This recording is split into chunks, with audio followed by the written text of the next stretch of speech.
एक छोटे से गांव में जो पहाड़ के नीचे बसा हुआ था, एक यंग लड़का रहता था जिसे सब लोग उसकी आलस के लिए जानते थे। जब गांव वाले खेत और कारखाने में मेहनत करते, वो लड़का दिन भर एक पेड़ के नीचे सोया रहता और सपने देखता रहता था। एक दिन एक ज्ञानी बूढ़ा आदमी उस गांव में आया। जब भी बूढ़ा आदमी भिक्षा मांगने आता, उसने हमेशा उस लड़के को उसी पेड़ के नीचे सोता हुआ देखा। एक दिन बूढ़ा आदमी उसके पास गया और पूछा, बेटा, तू यहाँ सारा दिन क्यों पड़ा रहता है? खेत में काम क्यों नहीं करता? लड़का आलस से बोला, मुझे सोने दो, खेत में काम करना बहुत मुश्किल है, मैं ये नहीं कर सकता। वो फिर से लेट गया। बूढ़ा आदमी ने उसकी आलस देखकर पूछा, क्या तू अमीर बनना चाहता है? ये सुनकर लड़का थोड़ा सा इंटरेस्टेड हो गया। वो उठकर बोला, हाँ बिल्कुल, क्या आप मुझे अमीर बना सकते हो? बूढ़ा आदमी मुस्कुराया और उसने पहाड़ की तरफ इशारा करके बोला, उस पहाड़ के पीछे एक गुफा है जिसमें एक कीमती हीरा है। अगर तू उसे ढूंढ ले तो हमेशा के लिए अमीर हो जाएगा।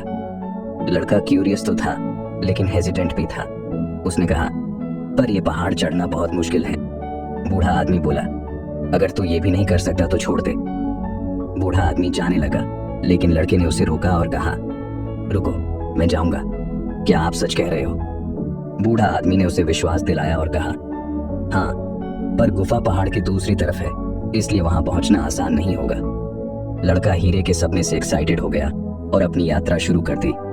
पहाड़ चढ़ना बहुत मुश्किल था और जल्दी ही वो थक गया, लेकिन ठंडी हवा और हीरे के ख्याल ने उसे आगे बढ़ने के लिए प्रेरित किया। बहुत संघर्ष के बाद वो पहाड़ की चोटी तक पहुंच गया। वहां का मनोरम दृश्य देखकर वो हैरान रह गया और उसे एक अलग ही तरह की सफलता महसूस हुई। अब नीचे उतरने का समय था और ये और भी चैलेंजिंग और डेंजरस था। वो कई बार गिरा, लेकिन हीरे का विचार उसे आगे बढ़ने के लिए मजबूर करता रहा। आखिरकार वो गुफा तक पहुंच गया, लेकिन गुफा खाली थी, वहां कोई हीरा नहीं था। उसने कई बार ढूंढा, लेकिन हर बार वही नतीजा।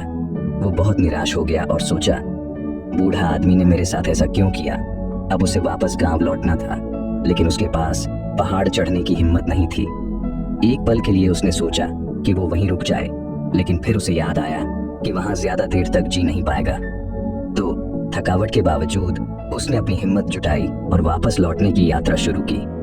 बहुत संघर्ष के बाद वो वापस गांव पहुंच गया और सीधा बूढ़ा आदमी के पास गया। बूढ़ा आदमी उसे देखकर मुस्कुराया और बोला, ओह, तुम वापस आ गए? गुस्से और उलझन में लड़का बोला, आपने मुझसे झूठ क्यों बोला? वहां गुफा में कोई हीरा नहीं था। बूढ़ा आदमी ने दया भरी नजरों से देखा और बोला, लेकिन मुझे लगता है तुमने हीरा पा लिया है। लड़का हैरान था। बूढ़ा आदमी बोला, मेरे प्रिय दोस्त, तुमने मेहनत का हीरा पा लिया है। जाने से पहले तुम इतने सुस्त थे कि खेत में भी काम नहीं करते थे, लेकिन अब तुमने पहाड़ चढ़ लिया और वापस भी आ गए। तुम अब मेहनती और फुर्तीले हो गए हो, और यही असली हीरा है। इसके साथ तुम अपनी जिंदगी में कुछ भी हासिल कर सकते हो। ये सुनकर लड़का समझ गया कि बूढ़ा आदमी सच कह रहा था। उसने महसूस किया कि वो हमेशा से महान चीजें करने में सक्षम था, लेकिन उसकी आलस उसे रोकती थी। अब उसने समझा कि उसके पास मेहनत का हीरा है, और इस नए विश्वास और डिटर्मिनेशन के साथ वो अपनी राह की कोई भी रुकावट पार कर सकता है। उस दिन के बाद उसने अपने खेत में मेहनत और लगन से काम करना शुरू कर दिया। अपनी जिंदगी में अगर हम देखें तो हमें भी अक्सर आलस और टाल मटोल का सामना करना पड़ता है। ये कहानी खूबसूरती से बताती है कि आलस का असली कारण क्या है। आलस का प्रमुख कारण है मोटिवेशन की कमी। जब लोगों के पास जिंदगी में कोई क्लियर पर्पस या गोल नहीं होता तो वो आलस महसूस करते हैं। कहानी में लड़का शुरू में आलस करता था, लेकिन जब बूढ़ा आदमी ने उसे हीरे के बारे में बताया तो वो मोटिवेटेड हो गया। इसी तरह जब हमारे पास जिंदगी में कोई गोल नहीं होता तो हम डिमोटिवेटेड और सुस्त महसूस करते हैं, लेकिन एक गोल और उसे पाने की मजबूत इच्छा हमें आलस को भगाकर अपने ऑब्जेक्टिव्स की तरफ मेहनत करने के लिए प्रेरित कर सकती है। दूसरा कारण है आसान विकल्प। लड़का अपने गांव में आराम से था क्योंकि उसके पास आसान एक्सेस था खाने और रहने का, लेकिन जब उसने पहाड़ के पार गया तो उसने महसूस किया कि वहां बिना मेहनत के जी नहीं पाएगा। ये आसान विकल्प की कमी ने उसे काम करने के लिए मजबूर किया। हमारी जिंदगी में भी जब तक हमें आसान ऑप्शंस मिलते हैं, हम अपने आप को पुश नहीं करते। अगर हम अपने आप को ऐसे सिचुएशंस में डाल देते हैं जहां सफलता ही एकमात्र विकल्प होता है, तो हम अपने आलस को दूर करके ज्यादा डिटरमिन्ड हो सकते हैं। तीसरा कारण है अपनी क्षमताओं को नहीं पहचानना। लड़का कभी नहीं मानता था कि वो पहाड़ चढ़कर वापस आ सकता है। जब उसने ये हासिल किया तो उसका विश्वास बढ़ गया और उसने अपनी पोटेंशियल को समझा।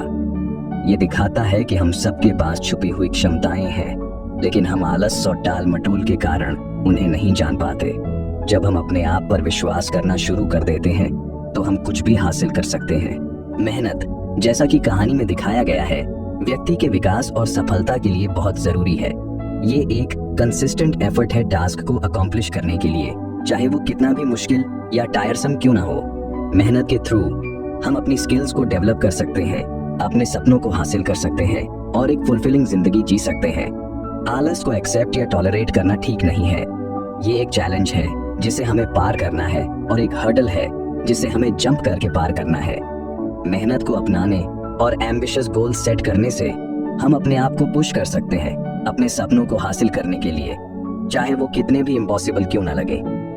तो आइए हम आलस को पार करके अपने अंदर की छुपी क्षमताओं को हार्नेस करें और एक सफल और फुलफिलिंग जिंदगी की यात्रा शुरू करें, ये जानकर कि असली हीरा हमारे अनवेवरिंग डिटर्मिनेशन और हार्डवर्क में छुपा है।